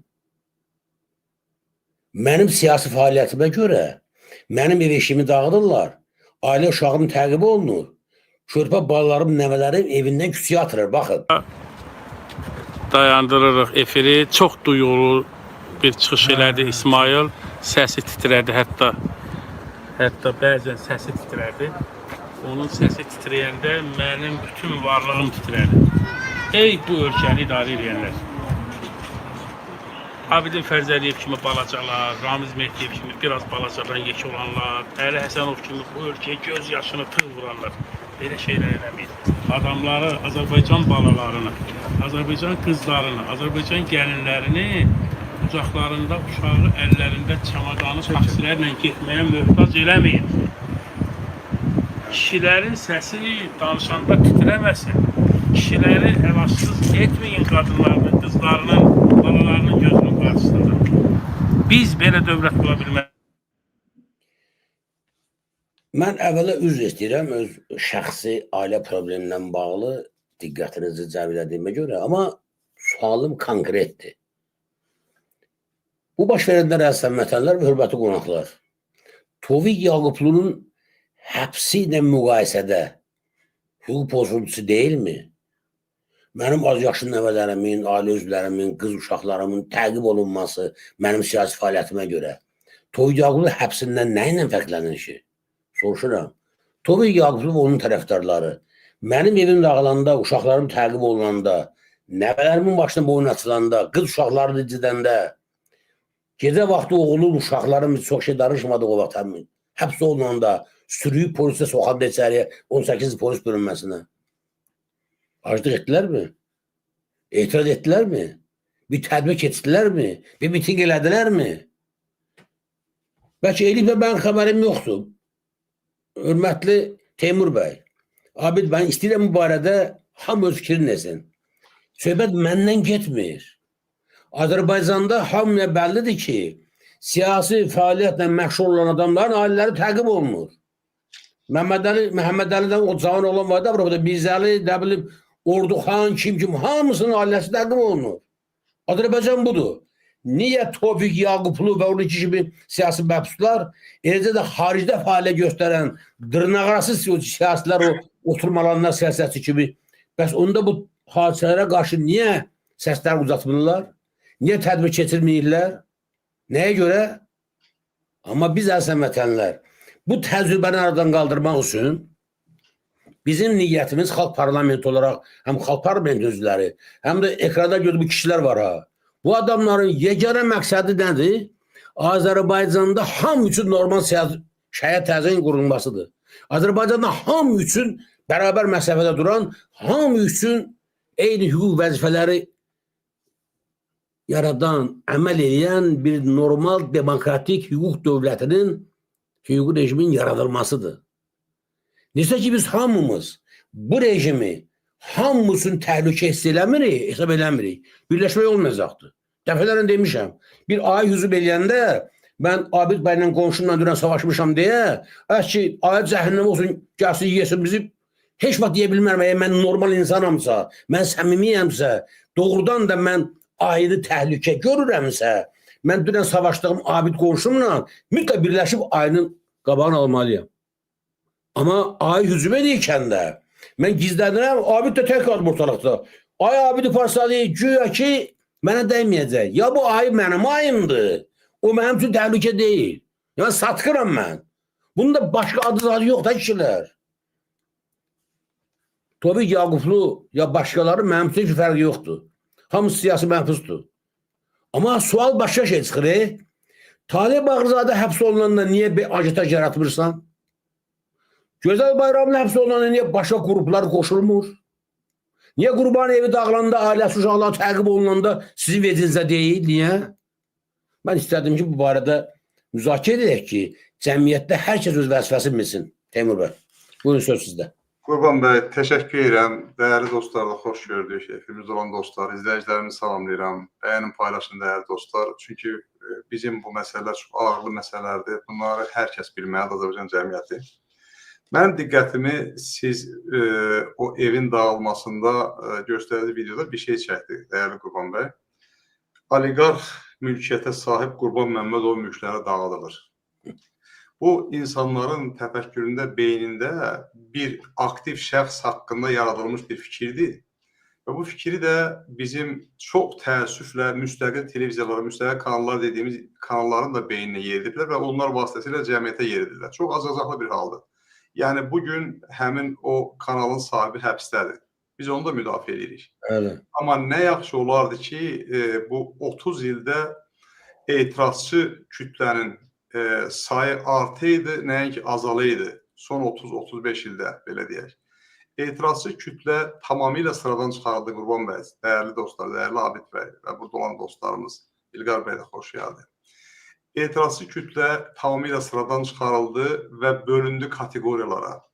Bayaq çox gözəl dediniz, dəyərli Qurban bəy, ki, bunların adını inanclı şəxslər qoymayın, bu aksiyalar inanclı şəxslər üçün keçirdik deyə. Bəli, birimizi böldülər inanclıya, o inanclıları da böldülər şiəyə, sünniyə, əhl-i beytə. Nə bilim mən, ondan sonra böldülər başqa-başqa onlarda kateqoriya, hə, filan camiənin adamları, filan kəslər. Sonra böldülər müxalifətin bu xalq cəbhəsi bölümüdür, bu müsavatçı bölümüdür, bu ADR bölümüdür, nə bilim mən, ondan sonra başqa-başqa bölümlər. Beləcə bu etirazçı kəsimi parçalayıb, parça-parça elədilər və indi də meydan suluyurlar. Meydan suluyurlar və bu meydan sulamalar da nə qədər ki biz daş ətəyimizdən tökməmişik və o etirazçı kütlə yenidən öz camiyyəsi, öz necə deyərlər, qabına qayıtmayıb, belə olacaq. Bunu başqa heç nə gözləmək olmaz. Belə olacaq və belə də davam edəcək. Bu başqa heç cür mümkün deyil. Bizim insanlarımız bu günləri, mən bir sorğu qoymuşdum bu günləri ki, Azərbaycanda bu strukturlardan hansının işi istiqanə eləyir? Heç birinin 98% səs toplayıb Qurban bəy. Azərbaycanda dövlət strukturlarının kiminə qədər adam iştirak edir. Dövlət strukturlarının heç biri işi insanları qane eləmir. Demək, burada nə çıxır? Demək ki, hər kəs etirazçı, hər kəs narazıdır. Amma etirazçı deyil. Etirazçı qüvvələri sıfırlaşdırıblar, narazı qüvvələri 100% ediblər, 98% ediblər. Bunun üçün də bugün xaricdə bizim, məsələn, Amerikada bir Obama'nın dünənləri bir dənə səs salması ilə, bir efirdən, sosial şəbəkədən bir şey deməsi ilə 50 ştatda dünənləri etiraz aksiyaları oldu Trump'ın əleyhinə. 50 ştatda. Bu möhtəşəm bir şeydir. 600 min adam çıxıb mitinqə, 600 min. Bəli, bəli. Müxtəlif yerlərdə, müxtəlif ştatlarda. Türkiyədə gördük, Gürcüstanda neçə aylardır bu davam edir. Niyə bilirsiniz, niyə Gürcüstanda bu davam edir neçə aylar? Çünki orada insanları kateqoriyalara bölə bilməyiblər. Çalışıblar, orada çalışıblar. Çünki o KGB sistemidir. Çalışır, Azərbaycanda elədiyini Gürcüstanda eləməyə çalışır, Ermənistanda eləməyə çalışır, başqa-başqa Ukraynada hər yerdə eləməyə çalışır, amma Azərbaycanda buna nail ola biliblər. Niyə nail ola biliblər? O da maraqlı bir məsələdir. Ona görə nail ola biliblər ki, biz bir misal var, deyir ki, bir çəmənlikdə bir neçə belə boğalar keyflə belə otlayırlar, nə bilim mən, necə deyərlər, çəmənlik bol, ot bol, hər şey bol, keyfləri kökdür. Nə qədər bunlara vəhşi heyvanlar hücum çəkirlər, bunları bir-birindən ayıra bilmirlər, bunlarla gələni buynuzlayırlar, qoyurlar, atırlar kənara və keyflərindədirlər. Bunlara da hücum çəkmək istəyən axırda birinə yaxınlaşır, bir kənara çəkilmiş birinə yaxınlaşır, deyirək ki, sən güclüsən, sən bunlara niyə bir yerdə qalırsan, sən bizim adam ol, bizlə birlikdə ol, gəl biz bunları yavaş-yavaş rədd olsunlar, bizlə görürsən, biz güclü gəl biz tərəfə, keçir bu tərəfə, bunu parçalayıb yeyirlər. Sonra belə-belə o birisiləri, bax, bizi beləcə parçalayıb yeyirlər, amma Gürcü xalqında, Türk xalqında belə parçalayıb yeyə bilməyiblər. Çünki bizim zəif yerimizi tapa biliblər. Bizim zəif yerimizi bilmirəm nədən tapıblar, onu da analiz eləmək lazımdır. Amma tapıblar. Ona görə də bu günləri Azərbaycan Xalq Parlamentinə gəlmək istəyən insanlara bugün o etirazçı kütləni, o narazı kütləyə döndərmiş adamlar ki, əsas etirazçı kütlə vardı, o narazı döndərmiş insanlar deyirlər ki, getməyin, orada nə var? Orada bir qorxunç bir qurban var. Qorxunç, o qədər qorxunç, siz gəlsəniz sizi basıb yiyəcək qurban. Bax, getməyin ora. Dağılacaq bu gün sabah bura. Dağılmasını gözlə. Azərbaycan Xalq Parlamentinin dağılmasını gözlə. Niyə görəsən? Bax, çox maraqlı şeydir. Niyə dağılmasını istəyirsiniz? Olmazmı ki, bu güclər hamısı bir yerə gələ və xalqın problemlərinin həll olunması üçün hamı əl-ələ verə? Yox, qurban dağıdacaq oranı hamısı gözləyirlər. Niyə dağılmasını gözləyirlər? Niyə məsələn birisi xalq cəbhəsinin dağılmasını gözləyir? Niyə birisi Musavatın dağılmasını gözləyir? Məsələn, niyə birisi başqa tutaq ki, bu dindarların dağılmasını gözləyir? Niyə? Nədir məsələ? Çünki bunların bir arada olmaması üçün institutlar işləyir Qurban bəy. İnstitutlar işləyir, təəssüflə bizim bu rəhbər hesab elədiyimiz insanlar o institutların tərkib hissəsinə çevrilib, onların alətinə çevrilib, onların bir vincinə çevriliblər. O vinçiyə çevrildikləri üçün də o vinti oradan ayırsan, o sistem dağılacaq. Amma bu birisi sistem işə düşəcək. Çünki o vint oranın vinti deyil, o vint buranın vintidir. Vintin yeri dəyişik düşür. Olmur, gəlmirlər. Yəni bu belə nə qədər davam edəcək, bax, çox azacaq halda. Azərbaycan Xalq Parlamenti nəyi pisdir? Deyir ki, dindar da gəlsin, sosialist də gəlsin, kommunist də gəlsin. Necə ki var, bu günləri bax, bizim o Orada yapçı da var, cəhbətçi də var, musavatçı da var, dindarlar da var. Hər kəs var. Heç kəsin qabağı saxlanmır ki, heç bir kimsəyə də deyilmir ki, ay qardaş, sən gəl bu söz de, bu söz demə. Allah çox şükür başladığı gündən bu günə qədər demokratik şəkildə də gedir işlər aparır qabağa. Olanlar, görənlər hər kəs məmnun. Amma niyə güclənə bilmirik biz bu məsələdə? Çünki dediyim kimi o etirazçı kütlə ayrılıbdır. Etirazçı kütlə qəflət yuxusuna salınır və deyirlər ki, yox, siz ayrı-ayrılıqda fəaliyyət göstərməlisiniz. Yüz istəyirəm Teymur bəy, çox söz desəm, qəflət yoxsuna salınmayıb. O etirazçı narazı kütlə var ha. Onu bölüblər, veriblər kimlərinsə inhisarına. Bir qrup sənin, bir qrup sənin başlarına rejim öz adamların qoyub ağırlı başlı kütləli idarə edirlər. Ona görə biz gecə gündüz çalışmalıyıq. Qurban bəy, orada olanlar da bizlə milli hərəkatdan gəlmiş insanlardır da, yaşlılar. Bu günləri arxalarını çeviriblər. Gənclər Abid bəygillərlə, tutaq ki, Muxtar bəylə, Qalib bəylə, İlqar bəylə birgə mübarizə aparan insanlardır da, onlar da ayrı-ayrılıqlar.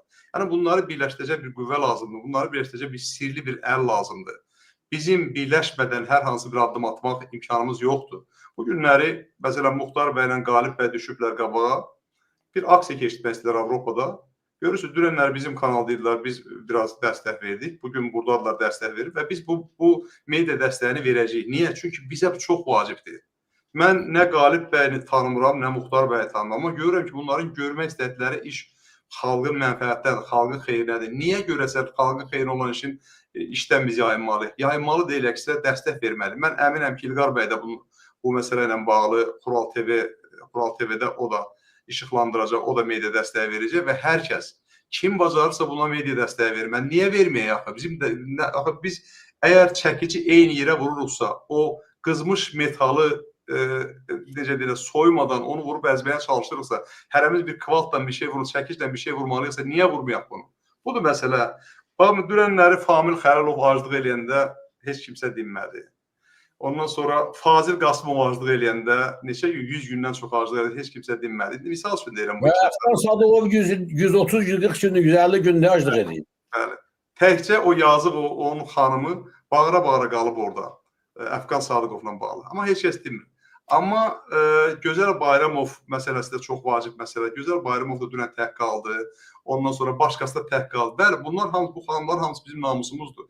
Bizim papağımız yerdədir bu günləri ki, Qarabağa görə yerdə deyildi bizim papağımız. Bugün, çünki Qarabağ düşməndir. Səndən düşməndir, düşmənlə döyüşəcəksən, belə bir, sən güclənəcəksən, döyüşəcəksən. Amma bu günləri bizim özlüklərin əlində əsirlikdədir bizim jurnalist qızlarımız. Dəhşət burasındadır. Bəli, bizim başı bağlı bir xanımın təhqir olunması təkcə o deyil, başı açıq olan xanımlarımız da bizim namusumuzdur. Onları da biz qorumalıyıq.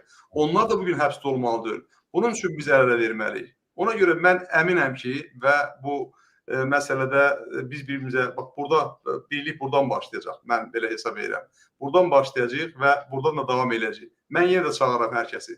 Gəlin, narazı güclər, ay narazı güclər, siz 98%, biz 98%, gəlin etirazçı kütləyə çevirilək. Gəlin etirazımızı eləyək bu məsələlərlə bağlı. Niyə mənim qızlarımı sən təhqirləməsin? Niyə polis hər hansı bir qadını aparıb aşağılamalı təhqirləməsin? Sosial şəbəkələrdə mən bir şey rast gəldim. Bugün məncə göndərmişlər. Qadın, Lənkəranlı bir qadın, götürürlər, polis idarəsini çağırırlar. Biz deyəni eləməsən belə. Onu yol boyu Cəlilabada gətirilən qədər dəfələrlə yolda saxlayırlar, zorlayırlar ki, bax budur, bax belə. Qadın özü etiraf edir. Saxlayırlar, zorlayırlar, yol davam edirlər. Polislər, 3-4 dənə polis. Döyürlər, zorlayırlar, gətirirlər, sonra gətirirlər apellyasiya məhkəməsi. Apellyasiya məhkəməsində 100 manat, görüb ki, daha heç bir sübut yox, 100 manat cəriməliyib buraxıb. Deyir, orada məni buraxdılar, çıxdı. Budur, bax, baxın, buna biz dinmiriksə, buna biz danışmırıqsa, o zaman hər yerdə belə olacaq. Hər yer bu cür olacaq. Azərbaycanın hər yerini belə eləyəcək. Çünki birinə danışmırıq, ikisinə danışmırıq, üçünə danışmırıq, beləcə davam eləyəcək. Ona görə bizim birliyimizdən başqa yolumuz yoxdur, birimizdən başqa çarəmiz yoxdur. Avropada, məsələn, bu insanlara maddi dəstək lazımsa, maddi dəstək verək. Kimlər gələ bilmirsə, deməli, Validə xanımın metodundan istifadə edək. Validə xanımın metodunu bəyan edir, çox gözəl metoddur. Birinə deyir ki, gələ bilmirsən, yol pulun yoxdur, o birisi deyirsən, onun yol pulun yoxdur. Bax, beləcə eləməliyik. Bugün inanın, Vahid dayı mənə zəng eləyib, bizim o Pünhanın atası. Deyir ki, o uşaqların hesabını verir, mən onlara pul göndərmək istəyirəm. Deyirəm ki, sən yox, Azərbaycanın içində sən göndərməli deyilsə onların hesabına. Avropada yarım milyon, 1 milyon insan var. Qurban bəy, həkimlər Azərbaycandan didərgin düşüblər, qaçıblar. Avropada bu gün yüzlərcə, bəlkə də 1000-ə yaxın həkim var, tibb işçiləri var. Bu günləri tibb nədir? Nəsə forum keçirdi. Onların hamısını cəlb ediblər, gəlin bu forumda iştirak edin. Hökumət edir bunu, diaspora edir. Bu adam o qədər avamlılar insanlar, anlamırlar, qanmırlar ki, bunların zülmündən qaçıblar xaricə. Niyə Azərbaycanda mən məsələn həkim işləməyə deyirəm, tibb personalı işləməyə deyirəm? Məsələ budur, bax, insan özü düşdüyü vəziyyəti anlamır. Vəziyyəti anlamır ki, onu bu kökə salana qarşı mübarizə aparmaq lazım, onunla birlikdə olmaq yox. Budur dəhşətlərimiz. Ona görə mən istədim bu sözləri deyəm. Dostlarımıza dəstək, qardaşlarımıza dəstək. Yəni dəstək də deməyək, bu bizim mübarizəmizdir. Hamımızın birgə mübarizəmizdir. Və bu birgə mübarizədə hamımız olmalı. Təşəkkür edirəm. Buyurun. Alo, minnətdaram. Deməli, bu dəqiqə Amerikadan bir dostumuz bizə görün bu kadrları göndərdi. Baxın, Amerikada artıq Trump'a qarşı görün nələr var.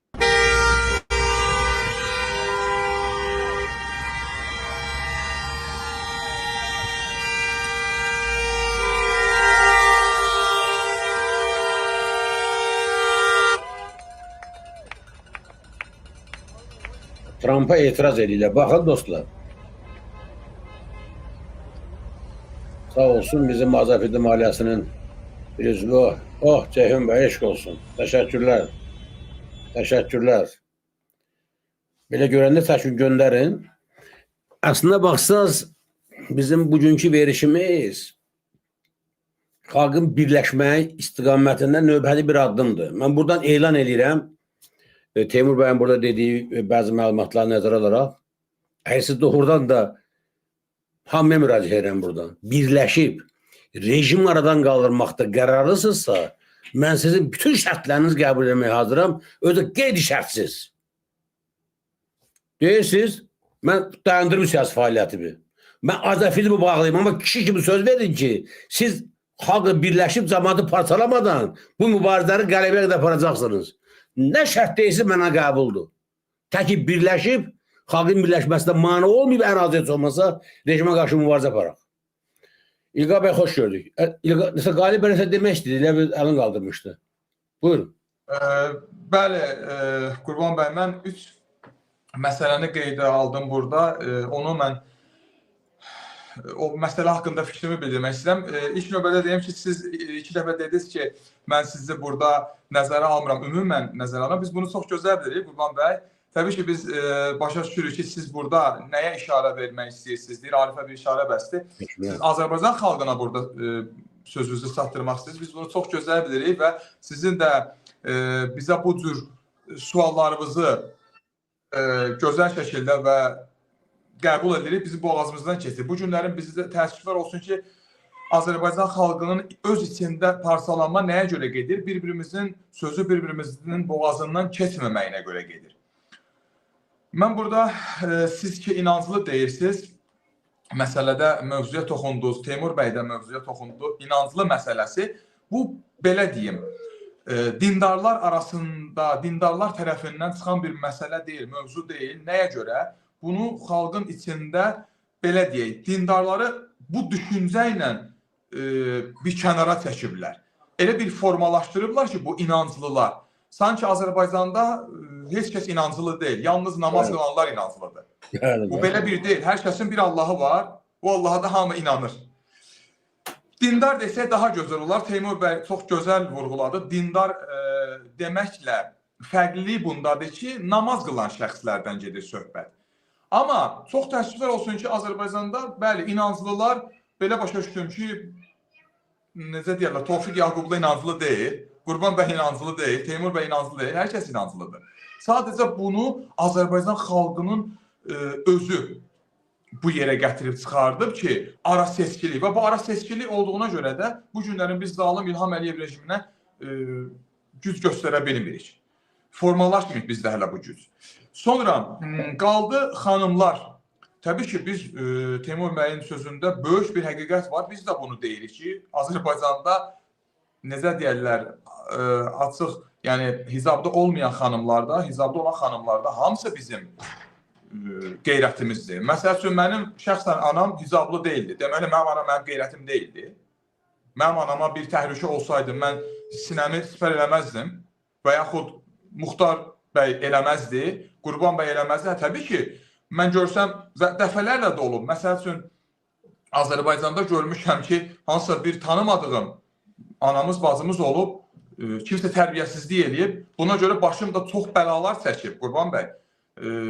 Mən buna fikir bildirmişəm. Hətta əlbəyaxa döyüşlərim belə olub ki, o yerə gedib çıxıb, müdafiə etmişəm. Başım bəlalar çəkib. O demək deyir ki, kimsə hicabsızdır, mən ona təhlükə olanda fikir bildirməyim və yaxud sinəmi qabağa verməyim. Xeyr, siz dediniz ki, burada Azərbaycan mentalitetindən mən danışdım, qeyrət məsələsində danışdım. Əsla, qətiyyən mən heç bir dövləti qeyrətsiz gözündə görmürəm və aşağı görmürəm. Sadəcə burada incə detaylar var ki, mən onu xalqın nəzərinə çatdırmaq istəyirəm, yəni doğru anlaşılsın deyə. Mən demirəm ki, Azərbaycan xalqı qeyrətlidir, digər xalqlar qeyrətsizdir. Xeyr, əsla. Sadəcə uşaqlığımızdan ki, bizim gördüyümüz, görə böyüdüyümüz bəzi nüanslar var ki, mən bəlkə 20-yə yaxın dövlət, yəni də tərif mənasında deyirəm, gördüklərimi mən ifadə eləmək istəyirəm ki, dövlət gəzmişəm. Bizim Azərbaycanda çox incə nüanslar var ki, o qədər diqqət edirik. Bəzi dövlətlərdə görmədiyimə görə mən bu sözü dilimə gətirirəm ki, biz o qədər incə detaylara belə diqqət edən xalq olmuşuq. Amma gəldi İlham Əliyev rejimi bunları aradan elə qaldırdı ki, artıq çox adiləşib. Bizim çox ciddi yanaşdığımız məsələlər var ki, indi adiləşib abır aradan gedir. Bu baxımdan mən Azərbaycanı bir balaca o birisi ölkələrdən, digər ölkələrdən seçdim. Sonra gəldik azlıq məsələsinə. Təbii ki, biz jurnalist xanımlarımıza olunan haqsızlıqları Abid bəyin liderliyi ilə Almaniyada necə lazımdır etirazımızı bildirdik, xanımlarımızın plakatlarını, şəkillərini qaldırdıq və davam edəcəyik buna. Qaldı azlıq aksiyasında, bəli, Tofiq Yaqublu ilk başlayanlardandır.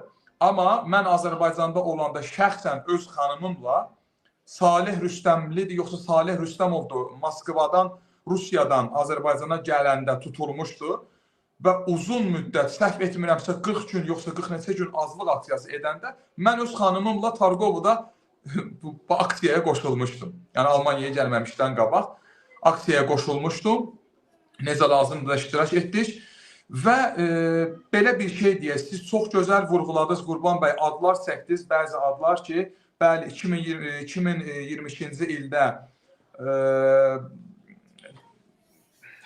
bu məsələ ki, baş vermişdi. Mənim 12 yaşım var idi. Muxtar bəy də uşaq idi. Sadəcə və görüb anladığımız zamandan biz haqsızlığa susmamışıq və susmayacağıq və bütün Azərbaycanın gənc nəslini də buna dəvət edirik ki, susmayaq. Biz susduqca zalım nəsil, zalim tayfa daha da üzərimizə gəlir. Bir söz demək istəyirdim, unutdum. Yəni, unutduğum söz, mən bilirəm, sən nəyə unuttun, sən Abamediya ilə bağlı demək istəyirdin. Yadıma düşdü, nəyi yadıma saldım? Təşkilatsızlıq. Yox, sənin yadından çıxan şey Abamediya ilə bağlı idi, mən onu bilirəm bunu. Dostlar, hal-hazırda bizim bu efir, Qalib bəy onu demək istəyirdik, biraz yadından, həyəcandan bir yadından çıxartdı. Bizim bu efirimiz Abamediya və Müqavimət TV vasitəsilə hal-hazırda yayınır. Deməli, 1700, bu dəqiqə 14 nəfər oldu. 1714 nəfər bizi canlı izləyir. Bunun 30 nəfəri Azərfilm TV-də, Facebook səhifəmizdə izləyir. 1586 nəfər Azərfilm YouTube kanalında izləyir. Qurban Məmmədov mənim öz Facebook'umda bir nəfər izləyir. Abamediya 78 nəfər, Müqavimət TV 19 nəfər izləyir hal-hazırda. Amma Abamediya abunə olursunuzmu? Dostlar, Qalib bəy bunu yaddan çıxartmışdı. Abunə olmuşsunuz yoxsa çox xahiş edirəm. Bu dəqiqə izləyənlər hələ yox yazılmır. Abamediyaya siz abunə oldunuzmu? Olmuşsunuzmu? Müqavimət TV-yə abunə olmuşsunuzmu? Bir şey nəzərə alın. Azərfilmin rejim tərəfindən bağlanma təhlükəsi olanda bizim ailəni də Azərfilm ailəsində, qalan Azərbaycan xalqını da Azərfilmin xilası üçün mütəşəkkil qaydada təşkilatlandıran, istiqamətləndirən Abamediya və Müqavimət oldu ha. Bunu anlayın, xahiş edirəm. Ayvazoğlu TV oldu ha, Avrupa'da faaliyet gösterir. Xural TV oldu ha. Çok xahiş edirəm mən sizdən. Aban Media müstəsna dərəcədə bugün əhəmiyyətlidir bir xalqımız üçün. Amma hələ də 100 bin abunəni aşmamışıq ki, o da o təhlükədə xilas olsun. Qalib bəy, çox sağ ol, minnətdaram yadıma saldığına görə, təşəkkür edirəm. Buyur, davam edin. Bir də mən bir mövzuya toxunmaq istəyirəm ki, bəzi məsələlər olur. Bəli, çox təəssüflüklə mən bildirmək istəyirəm ki, Qurban bəyin balalarına, ailəsinə Azərbaycanda belə zülm olub, çox insanlar susub buna. Mən bu nəyə görə çox təəssüflüklə bildirəm bunu? Mən özümün canlı gözlərimin şahidi olmuşam. Səhər sübdən 4-5 radələrində ailə evdə yata-yata, üzr istəyirəm, alt paltarında çölə qaçdılar ki, topla evi vurub dağıtdılar. Yəni, hələ də ailə, uşaq idim mən onda, hələ də gözümün qabağındadır, hələ də o ailə kirayələrdə qalır. Yəni, bir təşkilatlanmaq lazımdır. Təşkilatlanmaq olmadığına görə fərdi olaraq Qalib Azərbaycanda çıxdı, etirazını bildirdi, həmən qapazlayıb aparıb həbsə soxdular. Muxtar çıxdı, həmən eyni mövzu, eyni tema üzərində gedir.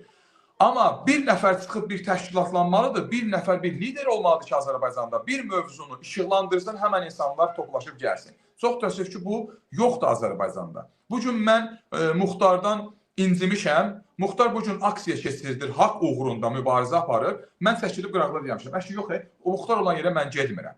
Bu düzgün yanaşma deyil, bu düzgün təfəkkür deyil. Mənimlə Muxtarın arasında öz nəfsimdən irəli gələn bir problemdir. Amma burada xalqın mövzusudursa, xalqın taleyi həll olursa, mən bu gün öz nəfsimə görə Muxtarı tək qoyacamsa, mənim şərəfim, ləyaqətim deməli ayağımın altındadır. Mən sabahlarım Muxtarla barışa bilərəm və bu sığortalı deyil ki, necə deyirlər, bu ehtimal deyil, ömür boyu biz Muxtarla küçülü olacağıq. Sabah biz barışanda Muxtar mənim üzümə vuracaq ki, Qalib, sən dünən mənə dəstək vermədin, mən orada məğlub oldum. Amma sən mənə dəstək versəydin, mən qalib olacaqdım. Mən o vicdan əzabı ilə yaşaya bilmərəm. Mən bugün buradan səslənirəm, Avropada çox rast gəlirəm. Mən o mitingə gəlmirəm. Niyə gəlmirsən? Abid oradadır, Abid bəy oradadır. Qardaş, Abid bəy sənə nə eləyib? Deyək ki, nəsə eləyib. Şəxsi problemimizdir. Xalq üçün sənə bir təhqir edici bir söz deməyib ki, xalq üçün səni aclamayıb ki, bugün xalqa görə meydana atılırsan, onu tək qoyursan. Bugün biz bir-birimizə öz nəfsimizdən, bir-birimizin xəttinə dəymişiksə və küçülüyümüz varsa, mən şəxsən deyirəm, buradan müraciət edirəm, nömrəm də var. Kiminsə xəttinə dəymişəmsə, öz şəxsiyyətimə görə, öz nəfsimə görə, mən bugün ondan üzr istəyirəm. Gəl mənim yanıma çıxaq xalqımıza görə mübarizə aparaq. Muxtar da kiməsə xəttinə dəyibsə, Muxtarın əvəzindən mən 2 qat, 5 qat üzr istəyirəm. Gəl bugün yanımızda xalqımıza görə mübarizə aparaq. Bizim bugün bir-birimizlə didişmək vaxtımız deyil. Əybi yox, gəlin bugün mən sənə haqsızlıq eləmişəm, çıxaq İlham Əliyevə qarşı mübarizəmizi aparaq. Mübarizəni zəfərlə başa vuraq, İlham Əliyev rejimini dağıdaq. Mən bugün Qurban bəyin verilişində kişi kimi mərd-mərdana söz verirəm. Azərbaycanda gedək Azadlıq meydanında canlı yayında sənin yanıma gətirəcəm, səndən üzr istəyəcəm. Lazım olacaq əllərindən öpəcəm. Amma gəl bugün mübarizəmizi aparaq, xalqımızı xilas eləyək bu İlham Əliyev zalimin rejimindən. Mənim sözüm bu qədər, yəni başqa söz... Təşəkkürlər Qalib bəy, dəyərli fikirlərə görə minnətdaram. Azərfidin ailəsi adından xüsusi təşəkkür edirəm sənə.